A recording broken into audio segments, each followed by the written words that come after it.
Hello दोस्तों, आप सब कैसे हैं? आई होप आप सब अच्छे और मस्त होंगे। दोस्तों, आज की कहानी बहुत ही डरावनी होने वाली है। दोस्तों, यह कहानी सुनने के बाद आप सबके रोंगटे खड़े हो जाने वाले हैं।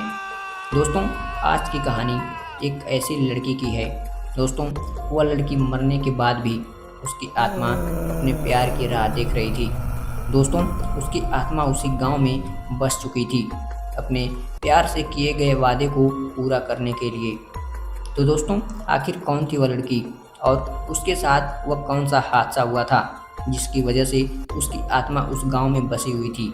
चलिए हम आगे कहानी में जानते हैं। दोस्तों, उससे पहले आप सभी से एक छोटी सी रिक्वेस्ट है। वीडियो पसंद आए तो वीडियो को लाइक और हमारी इस छोटी सी फैमिली को एक बड़ी फैमिली बनाने के लिए चैनल को सब्सक्राइब भी जरूर करें। दोस्तों, यह कहानी छत्तीसगढ़ की है। दोस्तों, छत्तीसगढ़ में बसा एक छोटा सा गांव चांदपुर। दोस्तों, यह नाम बदला हुआ है, मैं रियल नाम नहीं ले सकता। दोस्तों, उसी गांव का रहने वाला मुकेश। दोस्तों, मुकेश बचपन में ही गांव छोड़कर शहर पढ़ने के लिए चला गया था। दोस्तों, मुकेश तकरीबन आई थिंक 15 साल गांव से दूर रहकर अपनी पढ़ाई पूरी करके गांव लौटा था।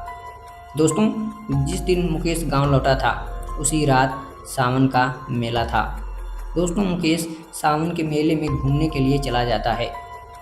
दोस्तों, वही मेले में मुकेश को उसकी बचपन की दोस्त नैना मिलती है। दोस्तों, नैना अब बड़ी हो चुकी थी, काफ़ी खूबसूरत भी थी। उसकी बड़ी बड़ी आंखें और खुले हुए बाल, सर पे लाल चुन्नी। दोस्तों, इस तरीके से मुकेश ने नैना को देखा। दोस्तों, नैना बहुत ही खूबसूरत थी। मुकेश को एक पल में वह पसंद आ गई। दोस्तों, तभी झुकी हुई नज़र से नैना बोलती है, अब जाकर तुम्हें मेरी याद आई है? दोस्तों, तभी मुकेश वहीं पे मानो एक तरह से पिघल सा गया। यहीं पे मुकेश गलती कर चुका था। मुकेश इसी बात को समझ नहीं पाया। तभी मुकेश उसकी तरफ आकर्षित हो जाता है और नैना से बोलता है, आज के बाद मैं तुम्हें छोड़कर कभी नहीं जाऊंगा, मैं तुम्हें वादा करता हूँ। दोस्तों, अब उस रात के बाद उन दोनों में लगाव, उन दोनों की नज़दीकियाँ बढ़ने लगी। दोस्तों, वह दोनों एक दूसरे के बिना रह नहीं पाते थे। दोस्तों, वह दोनों मिलना शुरू कर देते हैं, कभी खेत में, कभी बरगद के नीचे और कभी कुएं के पास। दोस्तों, अब वह दोनों एक दूसरे के बेहद करीब आ चुके थे। दोस्तों, एक दिन वो दोनों एक दूसरे के बिना नहीं रह पाते थे। इस हरकत को गांव की एक दादी अम्मा जो कि मुकेश को नोटिस कर रही थी।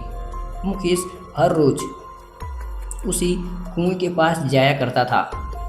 एक दिन दादी अम्मा ने मुकेश से बात की, मुकेश, तू बार बार क्यों उस कुएं की तरफ जाता है? तू वहाँ पे मत जाया कर। अब ऐसी सवाल करने के बाद मुकेश दादी अम्मा से पूछता है कि आखिर क्या बात है दादी अम्मा, मैं उस तरफ क्यों न जाऊं? क्या है उस तरफ?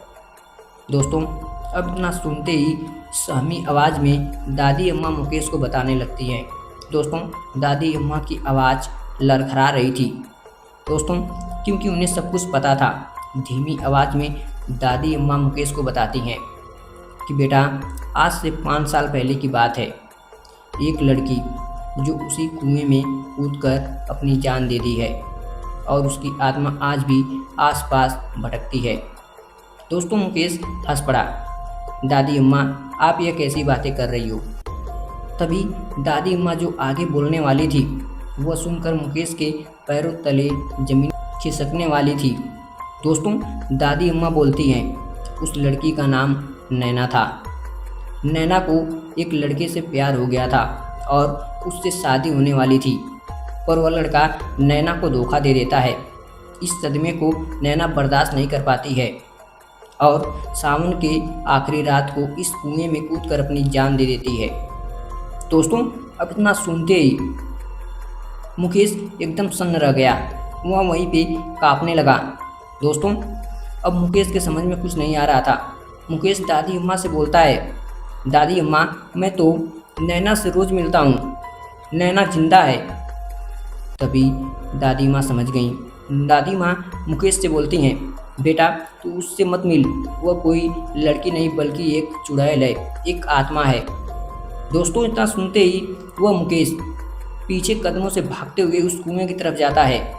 वहाँ जाने के बाद क्या देखता है दोस्तों, नैना वहाँ पे पहले से ही खड़ी थी। दोस्तों हल्की हल्की बारिश हो रही थी। नैना सफ़ेद साड़ी में कुएं के पास खड़ी भीगी हुई, उसके बाल खुले हुए थे, उसकी आंखें बड़ी बड़ी, सर पे लाल चुन्नी।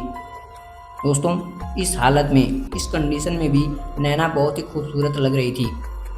दोस्तों तभी नैना क्या बोलती है, आ गए तुम, मैं कब से तुम्हारा इंतज़ार कर रही हूँ। दोस्तों यह बात सुनते ही मुकेश के आंखों में आंसू आ जाता है और मुकेश नैना से पूछता है, क्या तुम मर चुकी हो। दोस्तों अब इतना सुनते ही नैना धीरे धीरे कदमों से उसकी तरफ बढ़ने लगती है। दोस्तों अब मुकेश कहीं न कहीं डरने लगा था, वह पीछे कदमों से पीछे हट रहा था। तभी नैना उसके हाथों को पकड़ लेती है। दोस्तों नैना के हाथ एकदम बर्फ़ की तरह ठंडे पड़ चुके थे।